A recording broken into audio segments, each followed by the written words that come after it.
Oh God, I can't sleep. Then it's time for you to come into the Insomnia Hour.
Hello, my insomniacs, and welcome to another amazing show. An interview, to be exact, brought to you by Connect Agency, DCA. I am Sasha George, your host, your sensuous voice on the airway. You were just listening to System Fails by Cold. Cold being the key word. The bassist, Lindsay Manfredi, love the name by the way, is here to give us insight about her journeys with cold and her brand new book, Unfuckwithable. So somebody in my life years and years ago, he was the one that, he was just like, you're a Renaissance woman. And I think it's mainly because I do everything. I really like to put my hands into everything, from art to songwriting to instruments to production to writing books and writing blogs and business. I have a communication degree with a business minor from Indiana University. Nonprofit, being a co-founder of Girls Rock Indianapolis. I saw that. It's really, I also make candles with one of my best friends, Trisha. I just like to do everything. It's just a creative spirit. It's definitely multifaceted, which is what I love about you, and why you're here on the Insomnia Hour Talk Show is because you've just released your first book, Unfuckwithable. I love the title. Thank you. It's very bold like you, and I say bold because I just have to reflect on this. I saw your skydiving video. Wow. That was for my 38th birthday. I went skydiving the day after, and the night before I went to see Breaking Benjamin in Annapolis. So it was like I was on rock show, and then that next morning jumped out of an airplane. Did you wake up sore? No. It was really an incredible experience, and I'd love to experience that here in California because there's a skydiving place in Oceanside, and one of my good friends, Brandy, just went. But now I'm 42, and I'm just wondering, do I want to risk that one more time? Because I didn't die the first time. Right.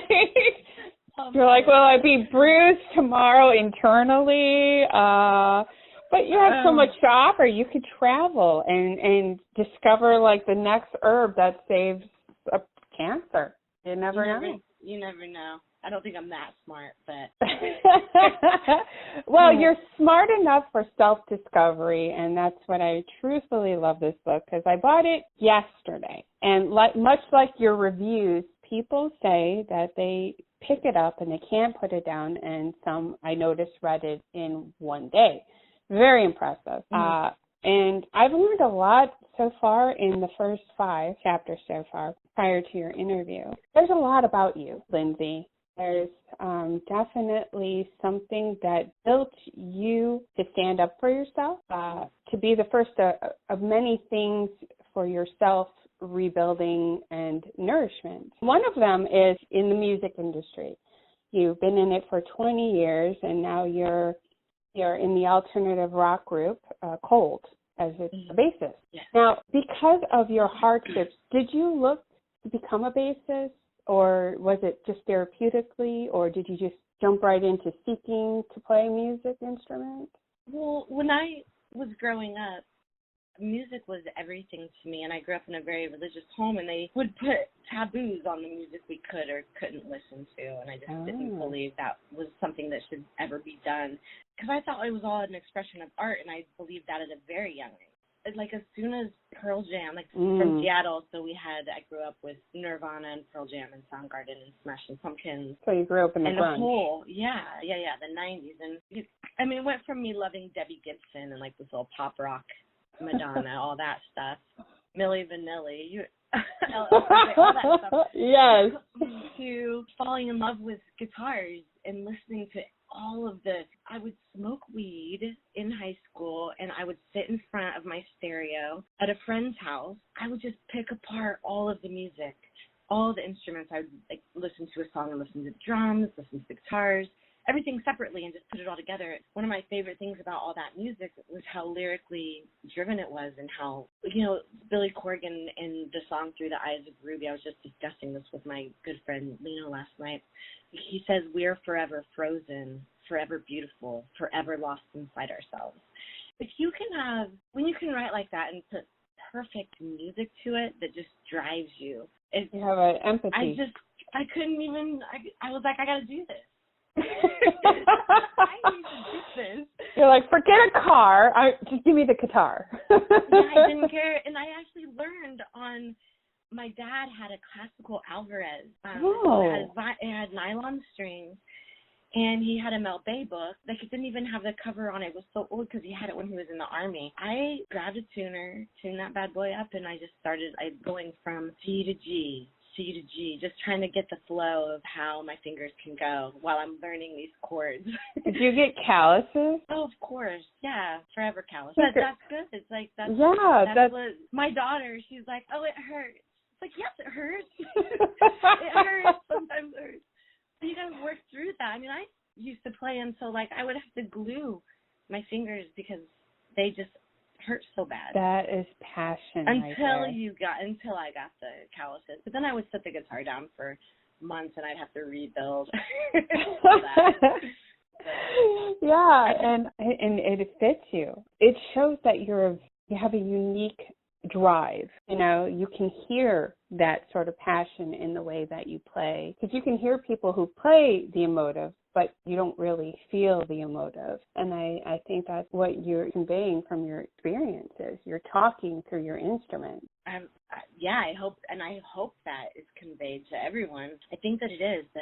That's the most emotional. Like, I'm getting all, like, emotional right now. I'm thinking about it. I miss being on stage so much, and I miss my band brothers. And how has it been for you with Cold? I've heard stories about your tattoo. If you would like to elaborate, I know you've talked about it before, but I'm sure my listeners haven't heard your story. Yeah. Well, okay. So back in probably 1998 or 1999. I was at a show and ended up meeting Sprung Monkey and their tour manager, and they needed somebody to go to do merch for the rest of their Midwest little jaunts that they had. And I was like, yeah, heck yeah, I'll do it. I just wanted to be around music. It didn't matter. So we ended up traveling up to Chicago. It was Sprung Monkey and Cold and Kid Rock at the Metro. This was when Cold was supporting their very first record.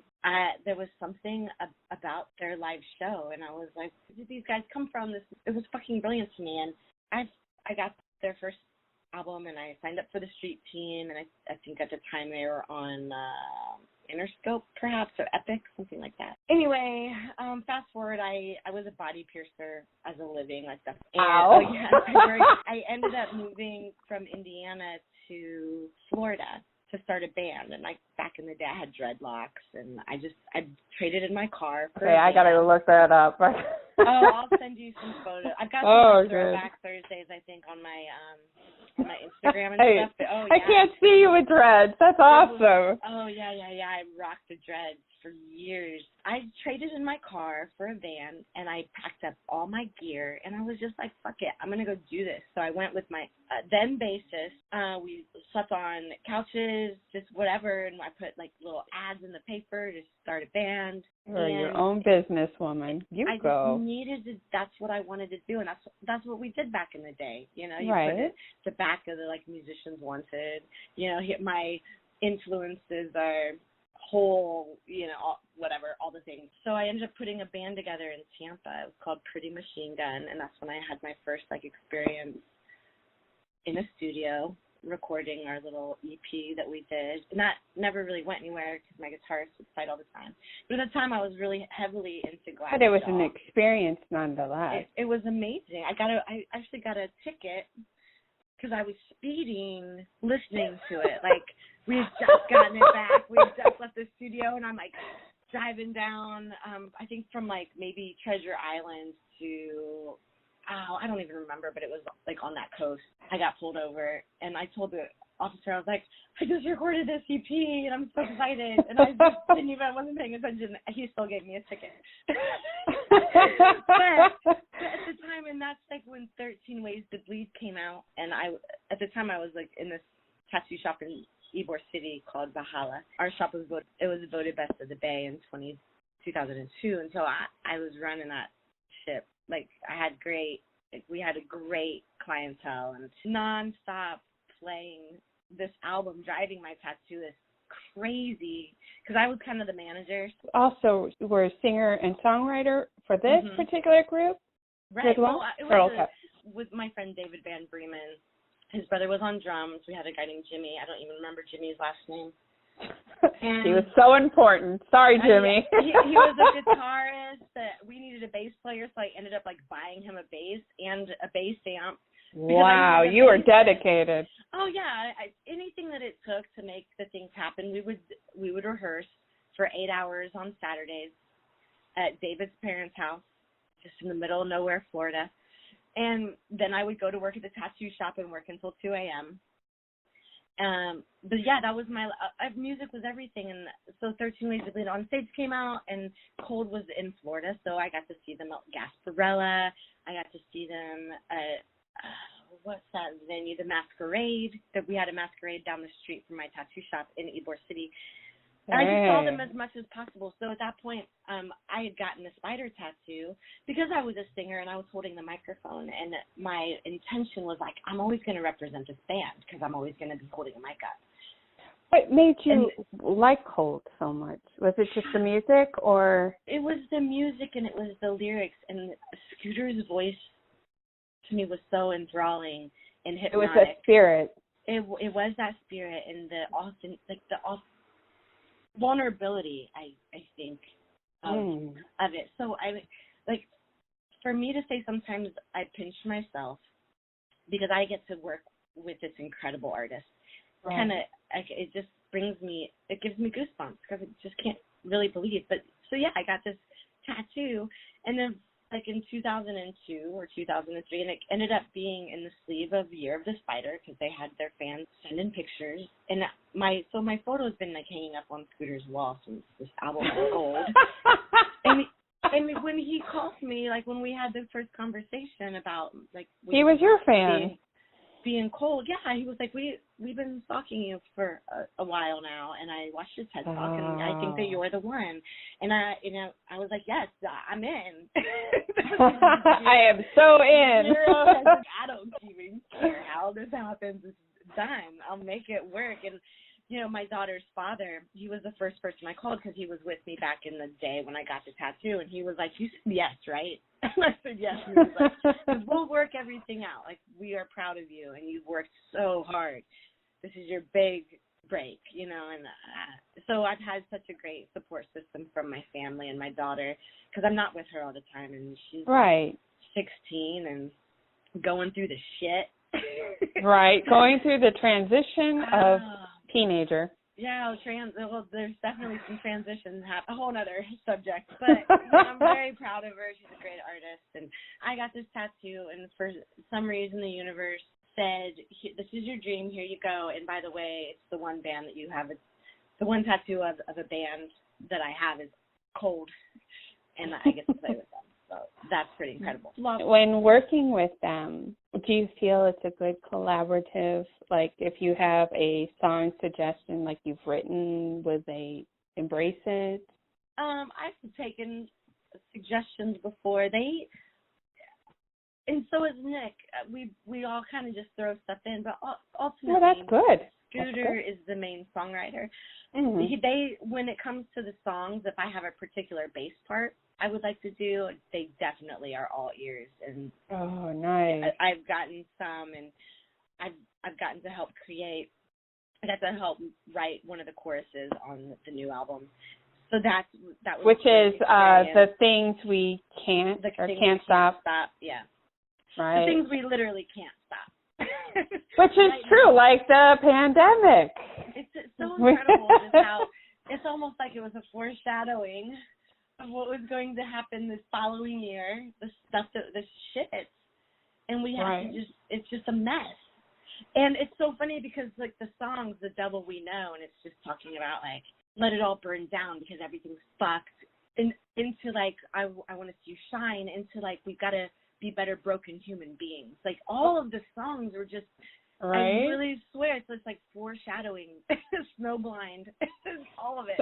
They say sometimes you have to demolish to create, and that's just like yourself, you know. I feel like right now shit has to go down, especially like in our political climate. Not that I want to talk politics, but like shit has to go. I mean, we got to fucking definitely just find a balance now so we can rebuild. Insomnia Hour Intermission.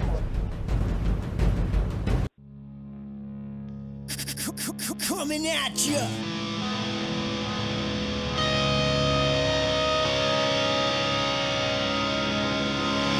Magic to clock up. Knapsack to cap, it's like a lap off. Duck a checker, another second. Pop chip to flop, it's like a lecker. Mecca, checker pecker, yo. Chillin' on the pamper, mob sip, the rip, it's like a ramper. Damper, cook, coming at ya. Anxious Annie on the soul, we set the tone. Freestyle with purpose, we set the tone. Anxious Annie on the punk rock, yeah, we set the tone. Protect the flag, there's our contempt. Anxious Annie, I pack just like a cholo. Mug a trip, the set, it's like it's logo. Mug a trip, the pet, it's like it's pogo. Mug a champ, the meds, they're like they no-go. Mike achieve the flamp, it's like a flea park. Buckle check, the zap, it's like a sea cup. Bucket book for population fishing. We got feelings like addition. Anxious Annie on the soul, we set the tone. Freestyle with purpose, we set the tone. Anxious Annie on the punk rock, yeah, we set the tone.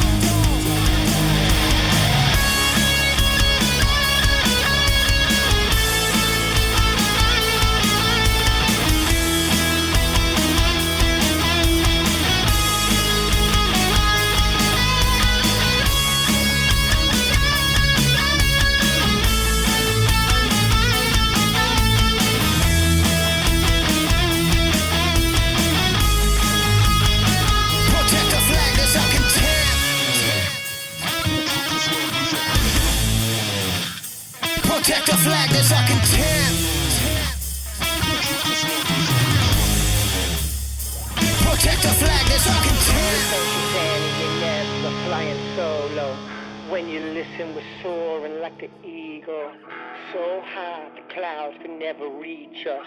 Now we're untouchable. Now we're untouchable. Anxious Annie on the soul, we set the tone. Freestyle with purpose, we set the tone. Anxious Annie on the punk rock, yeah, we set the tone. Now we're untouchable, we set the tone. Anxious Annie on the soul, we set the tone. Freestyle with purpose, we set the tone. Anxious Annie on the punk rock, yeah, we set the tone. Now we're untouchable.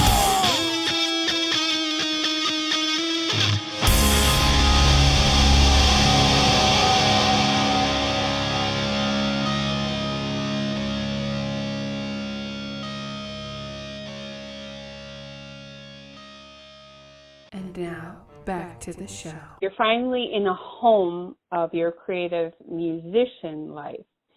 Now, the pandemic put you in a different element of thinking. I think, for me, people always ask me, hey, do you like the pandemic? And I've actually liked it because I found myself more creative, and I've seen more people creative, like they're gardening more and doing things. But for you, it was also in that thought process of stepping away the expressionism, but getting into thought, who and what you want to project. And let me read this one. In your book, it states, Unfuckwithable came in the middle of a very spiritual yet chaotic place in my life. It came when I was going through a breakup. Now, you hit a different side of your life. You're building from the ashes. So tell me the thought construction of this. Were you afraid? I was very afraid because it was also a source of income for me because who I was dating came from a very wealthy family. And I was really able to do a lot of touring and things because I was being taken care of. So when you let all of that go because you can no longer handle the abuse. Verbal or physical? Both. Okay. And then getting to a point where because I was trying to better myself spiritually and I would read these books and I would handle things differently, to those things getting turned around to me acting like I was better than everybody else. It was just it was gaslighting. I was just not in a healthy place. So I just had to cut everything out and really find who I was. So I just dove into reading Gabrielle Bernstein and Eckhart Tolle and Dr. Wayne Dyer. I just had to go through this process of learning who I was spiritually. that I wasn't a piece of shit, and that I did have something to say, and I was smart, and I was beautiful, and all the things that I had just been beaten out of me. It would go from "you're so beautiful" to "I hate you" and "you suck." Did you ever get to the point where you start talking to yourself? Because I went through a divorce. I was married for 19 years, so sometimes it would come out. Like I would just replay what I wish I could have said over and over out loud. It was really weird.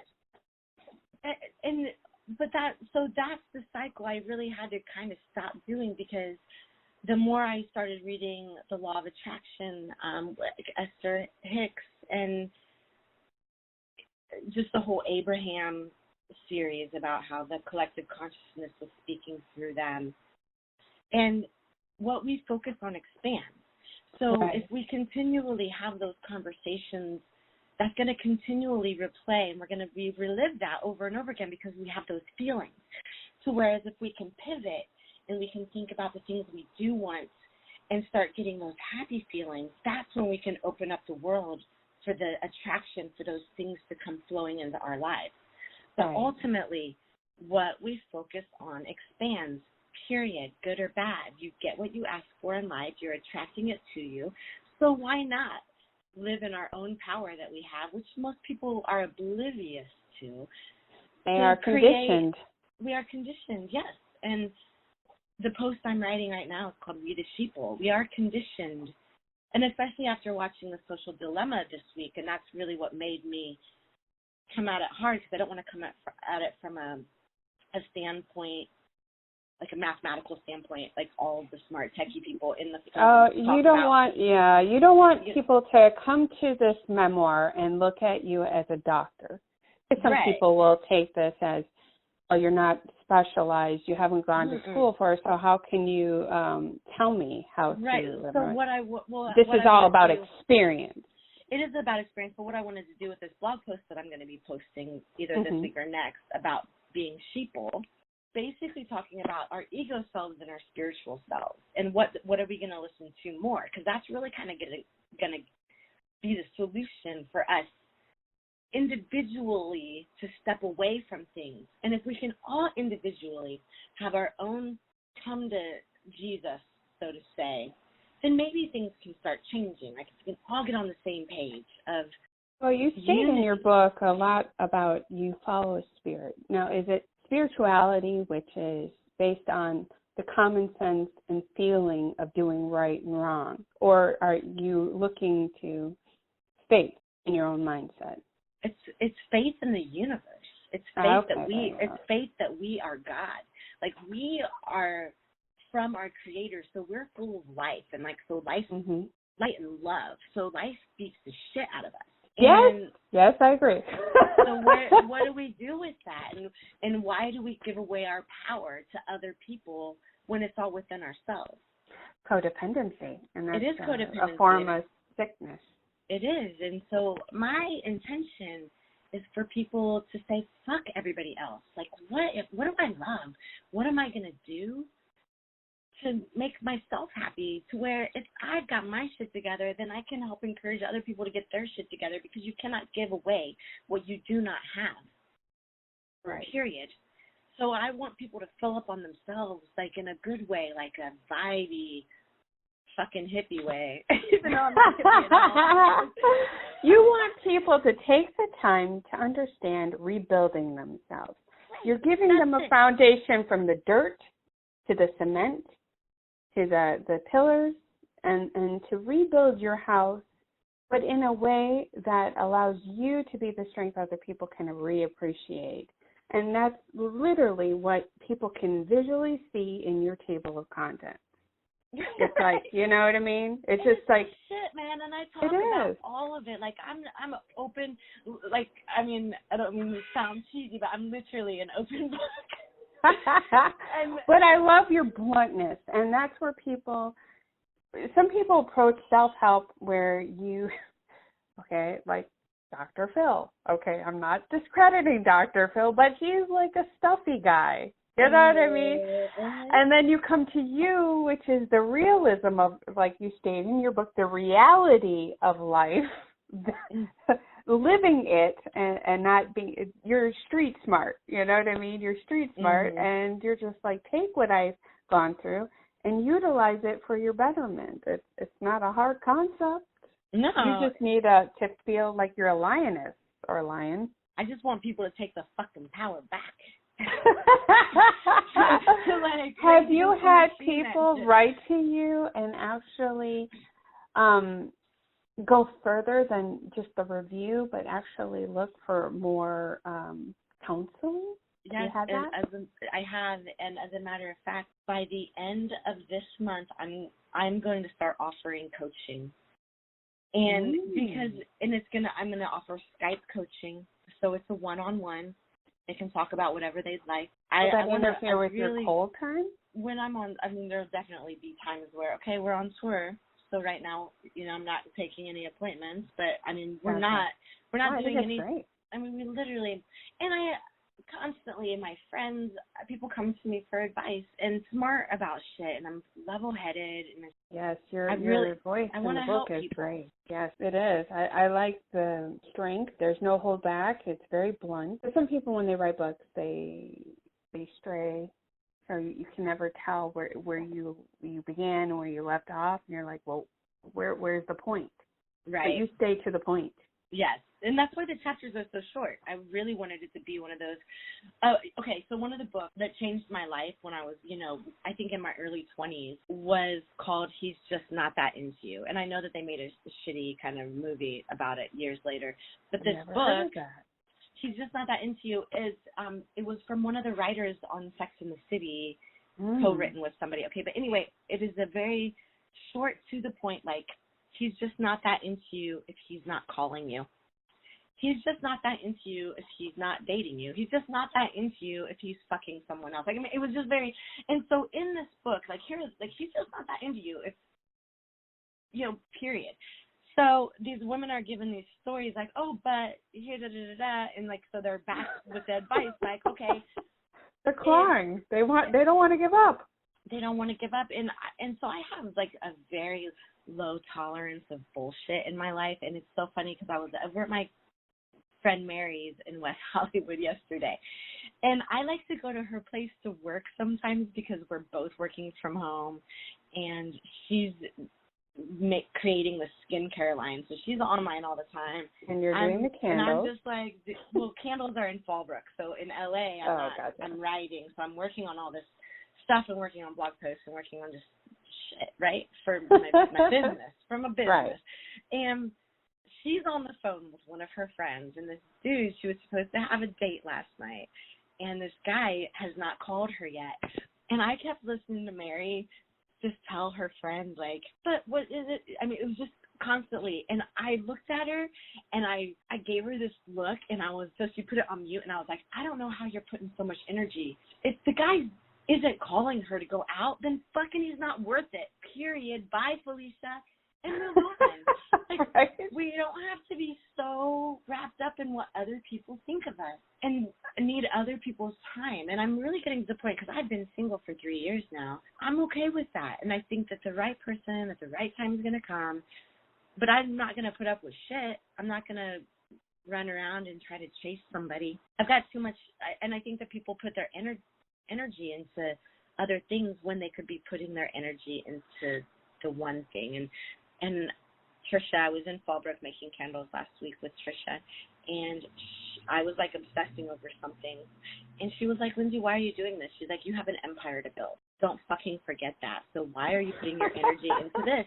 And I was like, you're absolutely right. And since I've gotten back from Fallbrook 2 days ago, I have been on fucking point on all of my to-do lists, on all the things that I've needed to get done that I've been putting off. Sometimes you have to have those friends who kick you in the ass and be like, get out of your shit and manage your life. And I think a lot of people don't have that, and that's why you're telling that other person who is very codependent on the relationship is like, hey, listen, I may not be your friend, but as an outsider, you're really obsessing. Mm-hmm. But I want to teach everyone to be observant of themselves, stepping outside, in The Untethered Soul by Michael Singer. And he talks about, being the observer, and here's this box that we've built that we, think is all pretty, but we actually need to be outside of that box. to actually What if enjoy somebody has, nature. say, like an autism perspective and they don't understand that? Well, that's not anything that I can really speak to. I mean, that's a whole Gotcha. different level, but I'm more You mean talking. just a general perspective? Correct. Okay. I'm throwing that out there in case somebody does. I'm preparing you. Perhaps, and some people might need medication. There are definitely things that are beyond control. Comprehensive. Yes. And I am grateful that I don't have any of those things. And when I was a teenager, I was diagnosed bipolar. Don't think that I was bipolar at all. Yeah, I was bipolar. I was a teenager going through the shit. I hated my parents. I hated where I was. I hated my body. I wasn't doing anything to help myself. So now that as an adult, if I'm depressed, I will go take a hike. I will go for a hike. I will do some yoga. I will move my body. I will do something to make myself feel better in the form of doing good for my body. Yes. So you state that in the book as well. Yeah, we have a responsibility to ourselves. Don't necessarily, drugs are always the first thing, but have you tried meditation? It's free, and it has so many amazing benefits. There are free apps. And people say to themselves, well, I can't meditate. I'm just all over the place. Well, yeah, the whole point of meditation is to practice. So you have to calm your mind. Do other things. Art, draw. Yeah, there's so knit. many things. Yeah.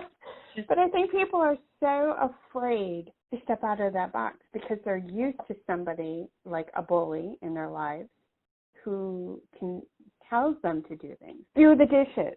Okay. Or go out and do the shopping. Okay. So it's just hard for them to think how to do it for themselves. And this book, from somebody who went from that abusiveness, you speak very well of how you broke out of that conditioning to make a betterment. Your body, your mind, your observation. I mean, that's pretty. Your book is pretty impressive. Thank you. Want to say that. Thank you very much. And I like the honesty, and people need that, and the honesty of your words, Lindsay. And I like how you capitalize things to make people aware. This is what I'm telling you. Focus. Because people do lose focus. Yes. God, I do too all the time. It's just not. And as an artist, same thing. I'm all over the fucking place. Like, what was I just doing? Oh, wait. That's why I have to be very, I have a list. I make a list every morning.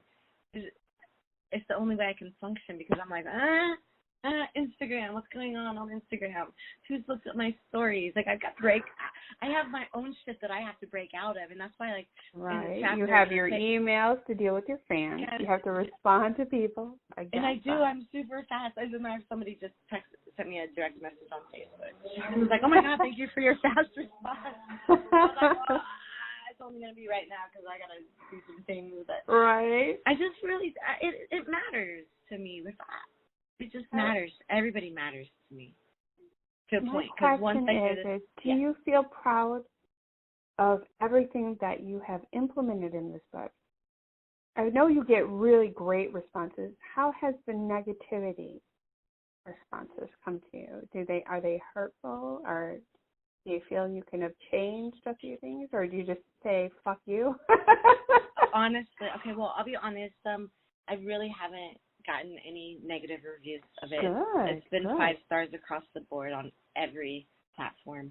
I'm very blessed, and that's encouraging to me. However, like when the press release first came out and it was on, Blabbermouth picked it up, and so a lot of people were saying shitty things, but these were all things that those are trolls.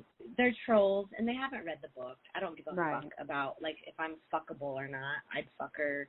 She missed her calling as a librarian. I bet she cries every time Starbucks runs out of almond milk. Like, just this wow. fucking the comments were unbelievable, but they're laughable. Uneducated. Completely uneducated. And I was just thinking, what the fuck are you writing? Like, what did you read? Professionally written by my dear friend May. Fuck off. So I just don't have time for that, but it's fun. It's definitely fun to watch. But like you stated in your book, I love this, the state of mind and consequences paves the way of making yourself unfuckwithable. And that is exactly for them. They paved a way of trying to be like disgusting, and you're just like, yeah, you're not moving me. Okay, you can't cut down a mountain. It ain't happening. Yeah, I'm not going anywhere, and I'm just going to keep getting better and better, and you can just be a troll in your mother's face. I absolutely love what I've read so far. I think you are a very inspired person. What were the hardships writing this? What did you find? Was it, because a lot of people who ask when they're, you know, when you're divulging into yourself, did you find at all any insecurities? Like, did you delete a whole paragraph and then rewrite it? I mean, what were your pros and cons? Yeah, that happens a lot. As a matter of fact, I talk about having an affair very early on in the book. I'm sure you probably got into that. I did, but I didn't want to say it because I want people to read it. Oh, well, okay. Well, hey, there's a little snipper for you. But like I went so far as to contact the family to make sure that it was all right, and I sent them the chapter because it was important to me, and I didn't want to step on toes, and it was respectful, and they were like, this is absolutely okay. So,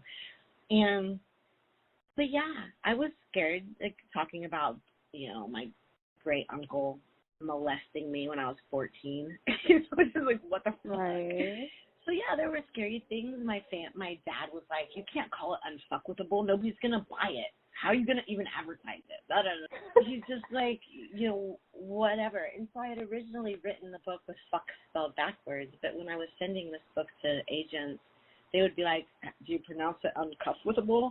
And that's when I was just like, fuck this. I was like, I'm just. I mean, if you wanna, if it was based on just solely the incident, I mean, it's uncomfortable, but in a K format. Yeah, right. So I just was like, I kept that as my Facebook fan page because you can't have the F word on Facebook. But, and yeah, there were a lot of people and I have rejections from probably 50 agents. I have a whole rejected agents email file that people were like, this sounds like a great idea. Like, and I had worked so hard on my proposal and I'd worked with best-selling authors on my query letter. Like, I've got friends who are best-selling authors, so they would help me. They would help me get everything on point. And so to get rejected time and time again, I was like, well, I guess it's not the time. So it was at the point where, but yeah, I had a lot of things that when the book came out and I gave a copy to one of my friends, I got a text from him a couple hours later, and he said, wow, you are so brave. And at that point, I broke down, and I was like, what the fuck did I do? What the fuck did I do? What did I just do? Like, did I just totally fuck myself by being so out there and being so honest? And he was like, no. He's like, in a good way. He's like, this is just amazing. So I think vulnerability is. I know, but it is scary. But man, you gotta say yes to shit that scares you. Yes. Which is a chapter in the book. Say yes. You can't have faith if you don't leap. You can't believe in our world if you don't explore it. There's dangers every day. Yeah, and I think with you, this book is a sound rock that you just, you know, you can cling to if you feel like you're sinking. You know that rock is not going to drown you because you got a good grasp on your life and your values, and you're not victimizing yourself from the incident at all, Lindsay. This is definitely your shield. You know, you're not just saying, hey, it happened, but this is what made me. It's a valid point. I'm not just saying it. I've only read half of it, so I can't say I've read the full yet, but from what I've read, I value. Thank you. So if you have anything you would like to tell people in your own words, what do you truthfully want them to gain? Not that you are going to be the person to fix them, because you can't fix people. You can give them advice, but you can give them the tools. But what else would you like from them to gain from this? I really want people to gain the power, like understand that we are spiritual entities, okay, and we're here in this particular moment having a human experience. We have so much abundance that we can tap into. if we choose to tap into it. We all have a purpose. You don't fall in love with something if you can't do it. I mean, it's just, the Creator doesn't give us a passion for something just to be like, fuck you. I mean, we have to work on it. There are things that we have to do. And, like, one of the things that I said in the book is, like, I have to take the time out to play my instrument to become better at it. I knew I wanted to write a book, so I had to take the time out every day to write. I, have been writing and been a ghostwriter for years, working on medical blogs and on affiliate blogs. Just people paid me to write for them, for their CEOs, because they don't have time to write a blog. So that's just what I did. So I've just honed in my writing skills over the years. But you can start today. Even, it doesn't matter if you're 40 or if you're 50. There's so many amazingly talented people who didn't start their life or their career get to be successful until after age 40. But my whole thing is fall in love with yourself and constantly tell yourself that you are beautiful and you matter, and don't let anybody say anything differently. If you have a belief about something that you feel strongly about, especially when it comes to something that you love, you just go for it. You just do you. You do you, boo. Aww. But at the end of the day, just remember the power that you have within yourself, and that you are literally the creator of your experience. And when you can co-create with spirit, and when you can bring in the universe and just be like, hey, universe, what do you have for me today? Because I am open. Mm-hmm. Guide me. You'll get guidance. Ask and it'll come. And you have to believe it. You have to believe it, and you have to feel that connection and that almost like in an infant state of comfort, like it's going to be okay, especially in today's world. It is. Oh, yeah, it's fast-paced, and you feel isolated. We feel isolated, and there's so much shit going around us that people are caught up in the fucking game. And you can be caught up in the game. It's just going to kill you faster. I don't know. I mean, you obviously have some sort of reward benefit from, like, whatever drama you create, like wondering what do you want to fucking do with your life in this moment. Right. I think one of your chapters, as I was looking at it, based on turning off the social media and just, and don't fucking announce it. Yeah, I don't give a fuck if you're going to be off Facebook for a week. I'll see you when you get back. Excuse me, I'm going to be taking a break for a little bit. Great. Bye. I know I can't say that I don't do that, because I do, only because I have a form of blood clotting. So people, if I don't talk to them, they think I'm blood clotting, and I'm like, no, I'm gone for a while. Yeah, healthy. I get it. Like if I were to be like, I'm going on tour. No, I'm always on. Yeah, I'm on that makes sense. If I were to be like, I'm going on a vacation and I'm throwing my phone into my bag and turning it on for a full week. Yeah, you don't have to do that. I would like to do that though. Like not announce it, but just go away, just go to Tulum or something, or PV, and just like lay on the beach. I was talking to my friends, we're like, let's just go to Puerto Vallarta, because why not? we can still go to Mexico.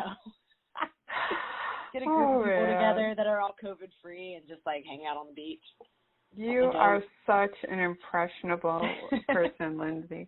And I truly hope that the COVID goes and you guys can get back cold and you can all get back on stage and to tap back into, because I was watching one of your interviews, you said that you love traveling and it's very difficult for you to be sitting in one spot. It is. I mean, I got to try. Went to Indiana and spent time with my daughter. But like while we were in the Midwest, I was up in Michigan. I was all over the place. We just boom, boom, boom, just on the go. Because I do, and we will. We'll get back, and we're hopefully routing for February. I don't know how it's going to go and what's going to happen, and I think the election is going to have a lot to do with it, but we'll see. Yeah, we'll see. But you know what? I can't wait to read your secondary book that you're working on. Thank you. And I'll have you on the show again, hopefully. Yes, I would love to come back. I will post all the links. And is there anybody you would like to plug, to give love to, to tell your fans, the book lovers? Yeah, well, I'm online. Go to lindsaymanfredi.com to get the book. If you're on my Instagram, I have a links tree. So if you click that, it takes you to literally everything that I'm involved with, from the candles. You can click on the candle collection. You can click on to buy the book.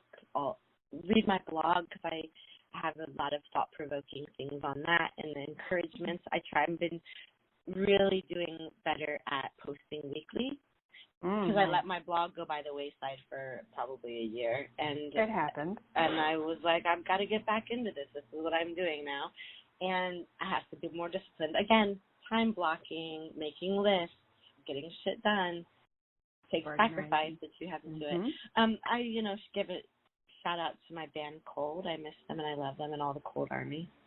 Aww. And I miss all my friends. I miss all my Indiana friends and my Fallbrook and Temecula friends, because I'm back in LA now. But I love it. Thank you to Sean for introducing us. Yes, Sean. God. I got to kick it with Sean at NAMM this past year, and we had a lot of fun. Yeah, he was telling me. He was just like, oh, we just connect. And I'm like, that's awesome. See, the music brings so many people together. And it's therapeutic. It is, and but we will be back out there, and this will not be forever. There's a sad sort of clanging from the clock in the hall, and the bells in the steeple too. And up in the nursery, an absurd little bird is popping out to say cuckoo, cuckoo, cuckoo. Regretfully they tell us, but firmly they compel us to say goodbye to